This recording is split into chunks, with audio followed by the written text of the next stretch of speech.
Alright, so today's story is going to jump around a little bit in the history of Star Wars, but we will get to the part where Anakin Skywalker becomes a Force god. We are going to start long ago, before known history. There was a race known as the Celestials, who were ancient entities in the Force. Around 30,000 years ago, all traces of the Celestials seem to disappear.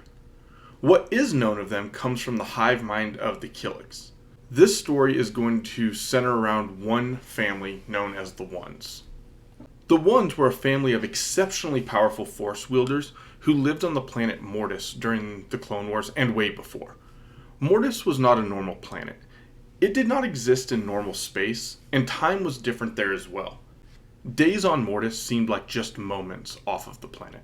The son and the daughter, who were embodiments of the dark and light side of the Force respectively, were kept in balance by the father. There was also a mother, Abeloth, but her story is one for another time. For now, just know that she's been imprisoned for the safety of the galaxy as a whole. Fun little fact, the son and the daughter were worshipped as the twin deities or simply the spirits by the Night Sisters religion. The Ones believed that Anakin was the chosen one. That's important because the father has spent ages maintaining the balance between the daughter and the son. And in the Mortis Arc of the Clone Wars, he revealed that his days are numbered, and he seeks Anakin to take his place as the fulcrum of the balance. I am neither Sith nor Jedi. I am much more. And so are you. So we're all on the same page. I'm going to give a quick recap of the 3-episode arc from the Clone Wars. In the first episode, Anakin, Obi-Wan, and Ahsoka are summoned to the planet Mortis, which exists outside the boundaries of space and time. They encounter 3 powerful Force-wielding beings, the father, the son, and the daughter.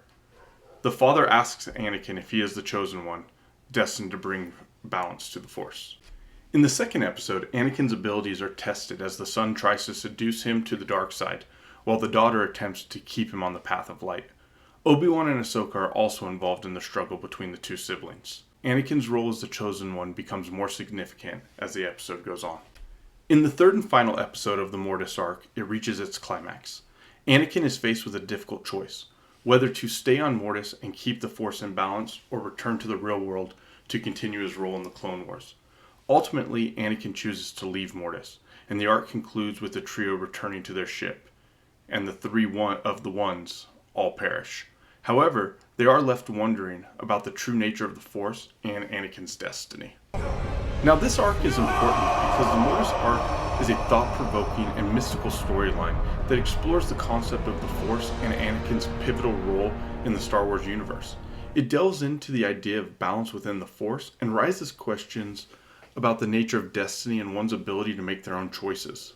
Just to make sure everyone knows the Chosen One prophecy of the Jedi, as it reads, "A chosen one shall come, born of no father, and through him will ultimate balance in the Force be restored." I mean, honestly, it really does sound like Anakin, right? Born of no father, and really destroy the Sith and the Jedi, but for this, the Sith, to balance the dark side and the light. So if you're still watching, please give this video a like, and maybe go into my channel and watch some of my older videos. If you've seen some of my older videos, and you keep coming back to them, maybe give me a subscribe if you haven't already.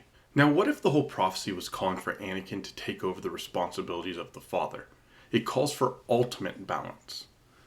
He passed the father's test and proved that he can control the embodiment of the light and dark side of the Force in the daughter and the son. The prophecy was not to bring balance to the Jedi or the Sith, but to balance to a much stronger Force. Now, as Anakin, he did his part, and most of us were led to believe that he destroyed the Sith and brought balance. But he really did not. Whether you like it or not, Sidious survived, in both legends and canon. So maybe that was never the actual prophecy. After killing Sidious, Vader, or now Anakin, became a Force ghost. But he was not seen very often after that. Could that be because he was preoccupied things with much larger than mere mortals?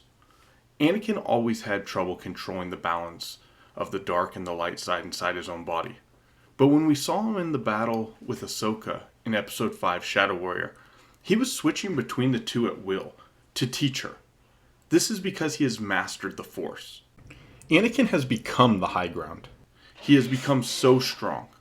He can open portals to the world between worlds, at least that's how I believe Ahsoka got there.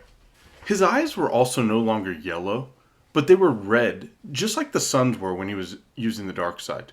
The father, the son, and the daughter all died in 20 BBY, and that left the galaxy open to becoming unbalanced, which maybe is why Sidious and the Sith took over. Anakin became a Force ghost in 4 ABY. Being a Force ghost allowed him to learn more things in the Force. He then finally fulfilled his destiny and took over the responsibilities of the father to keep balance in the galaxy as a whole. That is the reason he doesn't have the blue aura around him. He's no longer a Force ghost. The reason I believe he came to Ahsoka is because the daughter's life force brought Ahsoka back to life. Also, for those of you still watching, Ahsoka did not beat Anakin. He was testing her. She needed to get his blade and turn away from the dark side. It was all part of his test, all part of his training, his lesson. I'm sure in the future we will get more on this, but for now, in my headcanon, Anakin is a Force god. I hope you all have a great day, and may the Force be with you.